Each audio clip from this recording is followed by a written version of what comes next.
Vamos fazer agora um resumo do que aconteceu na luta entre o Vicente Luque, que enfrentou aí o Randy Brown, venceu com um belíssimo nocaute no finalzinho do segundo round, aqui comigo, Capitão Carisma. Antes de você ouvir aqui a nossa análise, não esquece que teve nosso canal, e se você for novo por aqui, também ativa o sininho para receber as notificações. Lembrando, na descrição aqui tem um link de todas as nossas redes sociais, Facebook, Instagram, Twitter e também o nosso grupo do Telegram. Agora sim, Capitão Carisma, vitória aí impressionante do Vicente Luque, a gente tinha dado um favoritismo para ele aqui na nossa análise. Fez o primeiro round excelente ali, aqueles low kicks funcionando perfeitamente. Conta pra gente como é que você viu, o que você achou da luta, da performance aí do brasileiro. Aquele primeiro round pra mim foi até um 10-8, dada a contundência do Vicente. Não só estava com a estratégia certa, mas estava batendo bem nas horas certas. Ele entrou com o foco nos low kicks e não em boxear, o que foi muito acertado contra um cara que tem uma envergadura tão maior. E a gente tinha comentado aqui na nossa análise pré-luta como que o Vicente ele tem 3 armas principais para contragolpear o jab do adversário. Seja com o próprio jab, seja com um overhand de direita, mas principalmente com o chute baixo, e foi essa arma que ele usou.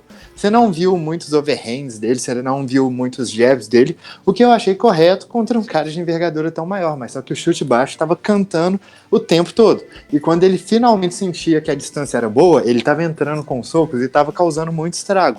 Ele chegou a dar knockdown no Randy Brown 2 vezes ali no primeiro round, foi um round de extrema contundência para o Vicente.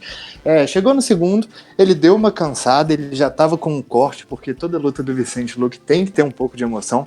A gente fala de quão boa é a habilidade dele de contragolpear jabs, mas também fala que subitamente ele toma um monte de jab e a gente fica sem entender por que varia tanto, mas foi isso. E aí no segundo round a luta foi dando uma emoção mais, porque ele começou a chutar menos, como o Yuri tinha falado aqui comigo antes da gente começar a gravar, o corner do Vicente gritando, chuta, chuta, e ele às vezes não chutava, e o Randy Brown começou a trocar a base para canhoto, e aí fica mais difícil chutar, porque você corre mais risco de acertar a canela do adversário. A luta mudou completamente, insinuava, né? Só por isso, né, Babi? Pois é, completamente, porque o Luke não podia mais chutar com segurança, só que o Randy Brown estava insinuando uma volta para destro várias vezes, e o Luke também parecia não estar reparando, porque ele tinha que meter o pé ali de qualquer forma. Uma outra coisa que o Randy Brown estava usando com efetividade era a sequência de golpes retos que o Vicente estava simplesmente erguendo a guarda, e essa é uma característica problemática dele, esse negócio de querer defender tudo na guarda e acabar sendo atingido por sequências de mais de 3 golpes, e o clinch do Randy Brown com joelhada estava sendo efetivo. Mas aí o Luke foi quedado perto do fim do segundo round, conseguiu se levantar e travou o headlock, essa posição quase pegando a guilhotina, em pé no Randy Brown. E aí o Randy Brown parecia meio inseguro se ele colocava a mão no chão para se proteger de uma joelhada, né, para deixar a joelhada na cabeça ilegal, ou se ele tentava tirar a pegada do Luke. E aí o Luke meteu-lhe o joelho. Foi uma joelhada legal. Eu acredito que, pelas regras atuais, ponta dos dedos não é considerada apoio. Então, de qualquer forma, mesmo se as pontas dos dedos estivessem encostando no chão, não faria diferença.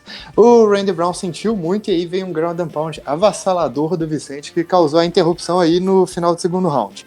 O primeiro round foi absolutamente incrível aí do Vicente. Eu queria muito que ele tivesse continuado com esse nível de performance, mas é uma luta do Vicente Luque, tem que ter emoção.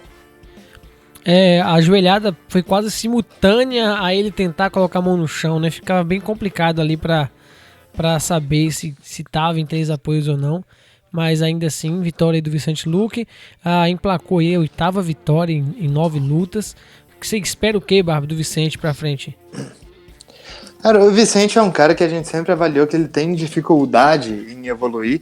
Inclusive, muita gente na nossa análise do YouTube estava favorecendo o Randy Brown por essa característica do Vicente de tomar muitos golpes, de fazer toda luta ser uma guerra, mesmo contra adversários muito inferior. Apesar disso, eu não sei muito o que eles viram no Randy Brown para achar que ele seria o cara a barrar o Vicente, mas só que o Vicente é definitivamente um top 15 da categoria, possivelmente um dos maiores punches que existem hoje entre os meio-médios, só que esse estilo dele é isso que a gente sempre fala: se não houver uma evolução defensiva, se não houver uma dependência menor da guarda alta, se não houver essa questão de deixar golpes entrar para acertar os próprios, o Vicente não vai subir tanto, porque ele vai parar em um lugar que tem um cara que vai punir ele mais do que ser punido. A luta contra o Stephen Thompson foi quase, assim, o despertar de um sonho, de tanto que ele apanhou, sabe? E ele é um cara muito capaz, é um cara com muitas valências técnicas, é um cara com físico diferenciado, com queixo de granito, com mão de concreto. Então, eu acho que ele tem capacidade de subir, mas ele precisa evoluir, ele precisa trabalhar esse fator mais técnico. E também a questão do condicionamento físico, que acaba sendo um problema recorrente nas lutas dele. É isso aí. Bom, lembrando, pessoal, um resumo de tudo que está acontecendo nesse evento aqui, você vai ouvir aqui no nosso canal na segunda-feira, às 21 horas, no nosso podcast Round Extra. Então, se você for novo por aqui, não se esquece de se inscrever, deixa o seu like aí se você gostou da nossa análise, e a gente espera vocês aqui segunda-feira, 29 horas.